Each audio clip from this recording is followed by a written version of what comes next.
গর্ভবতী মায়েরা যে 4টি সূরা বেশি বেশি পাঠ করলে আপনার সন্তান কি হতে পারে আপনি জানেন?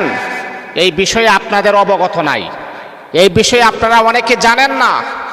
গর্ভবতী মায়েরা যদি সন্তান পেটে নিয়ে এই 4টা সূরা যদি বেশি বেশি পড়ে, আল্লাহ পাক রব্বুল আলামিন তাদেরকে 4টা পুরস্কার আমার আল্লাহ দান করেন। এবং এই সন্তানগুলা কি ধরনের হয়? আপনার সন্তান শ্রেষ্ঠ সন্তান হবে। এই যে অনেক সময় আপনি দেখবেন মা বাবা কিন্তু অনেক পরিশ্রম করে, মা বাবা অনেক মেহনত করে, বাবা অন্যের বাড়িতে কর্মচারী করে সন্তানকে ভালো একটা অবস্থানে রাখার জন্যে, মা অন্যের বাড়িতে কাজ করে, কত মানুষে কত কথা বলে, বাবাকে কত মানুষকে ধমক দেয়, কেন? তারপরও সহ্য করে নেই, আমি কষ্ট করি কিন্তু আমার সন্তান যাতে করে কোনো প্রকারের কষ্ট যেন না করতে হয়। আপনি অনেক বাবাদেরকে আমি দেখেছি, আমার নিজের বাবাকেও আমি দেখেছি, বাবা নিজে বাজারে হেঁটে হেঁটে যায় কিন্তু সন্তানকে হাঁটতে দেয় না, সন্তানকে রিস্কায় টাকা দিয়ে বলে আমার সন্তানকে বাজারে নামায় দিয়ে আসবা। এটা হলো বাবার মোহাব্বত, এটা হলো বাবা ইহসান, সন্তানের প্রতি বাবার এমন ভালোবাসা। বাবা, প্রত্যেকটা মা বাবা চায় আমার সন্তান যেন ভালো হয়, আমার সন্তান যেন তার আলোড়ন সৃষ্টি হয়, আমার সন্তান যেন ভবিষ্যৎ যেন তার উজ্জ্বল হয়। এটা কিন্তু প্রত্যেকটা মা বাবার একটা কল্পনা জল্পনা এবং মনের আশাও। আমি গর্ভবতী মাদেরকে বলবো, আপনাদের সন্তান যখন পেটে চলে আসবে, যখন আপনার পেটে সন্তান যখন আসবে, তখন আপনি 4টা সূরা বেশি বেশি করে পড়বেন। এই 4টি সূরা পড়লে 4টা পুরস্কার আপনার সন্তানে পাবেন। তারপর আপনার ডেলিভারি যন্ত্রণা কঠিন হবে না, কষ্ট হবে না, হালকা কষ্ট হবে। আল্লাহ পাক রব্বুল আলামিন আপনাকে চমৎকার একটা গঠনমূলক সন্তান দান করবেন, এমন সন্তান যে সন্তানকে দেখলে আপনার মনটা ঠান্ডা হয়ে যাবে। এই আল্লাহ পাক রব্বুল আলামিনের বান্দা বান্দি শোনো, ও আমার মা, যদি আপনি গর্ভবতী হয়ে যান তাহলে 4টা সূরা পড়তে কখনো ভুল করবেন না। আপনার সন্তানের উত্তম চরিত্র এবং সুন্দর চেহারার জন্যে, সন্তান যাতে করে উত্তম চরিত্র হয় এবং সুন্দর চেহারা বিশিষ্ট হয়, তাহলে আপনি সূরা ইউসুফ আপনি পড়বেন। আল্লাহ পাক রব্বুল আলামিনের কোরআনুল কারীমের ভিতরে একটা সূরা হলো সূরাতুল ইউসুফ। এটা হলো একজন নবীর নামে আল্লাহ পাক রব্বুল আলামিন এই সূরাটা নাজিল করেছেন। ইউসুফ নবীর চরিত্র বড় সুন্দর ছিল, তার চেহারাও বড় সুন্দর ছিল। এই সূরাটা যদি কোনো গর্ভবতী মা যখন পড়বেন, আমার আল্লাহ তার পেটের সন্তানটাকে আমার আল্লাহ সৎ চরিত্রবান বানাবে এবং তার চেহারাটাও আমার আল্লাহ সুন্দর করে দিবে। আপনার সন্তানের চেহারা সুন্দর হবে, আপনার সন্তানের চরিত্র বড় সুন্দর হবে।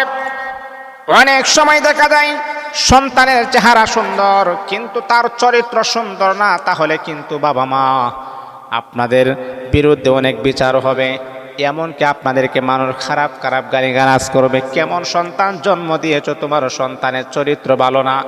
এইগুলা যখন আপনি শুনবেন তখন আপনার মনে হবে, হারে এই সন্তান কি কারণে আমি জন্ম দিয়েছি।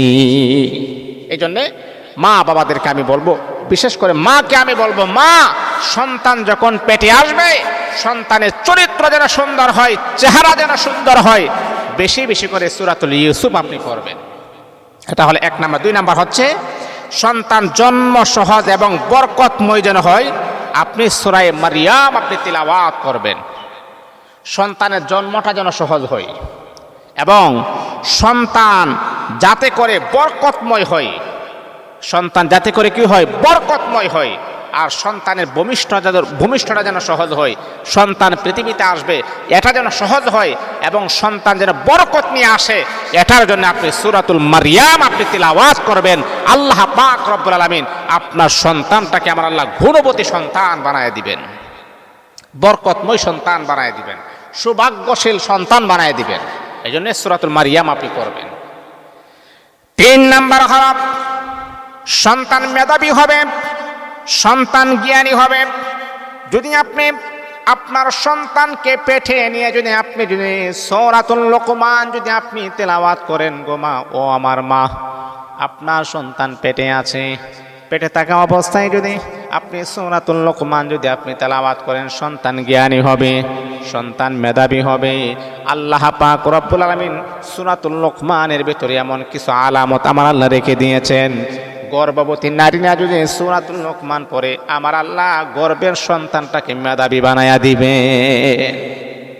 তাহলে 3 নাম্বার হলো সন্তান মেধাবী হবে। অনেক সময় আছে কি জানেন, যে হুজুর আমার সন্তান তো লেখাপড়া করে কিন্তু তার ব্রেনে এই লেখাপড়াটা ধরে না, তার স্মৃতিশক্তি খুবই কম, ব্রেন খুবই কম, কিন্তু আপনার মনে অনেক কল্পনা ছিল আমার সন্তানকে আমি ব্যারিস্টার বানাবো, আমার সন্তানকে আমি ডাক্তার বানাবো, আমার সন্তানকে আমি এমবিবিএস ডাক্তার বানাবো, এফসিবিএস বা বিভিন্ন রকমের একটা বড় একটা কল্পনা জল্পনা আপনার ছিল, কিন্তু সন্তানের ব্রেন শক্তি একেবারেই দুর্বল। তাহলে আপনি কি করবেন?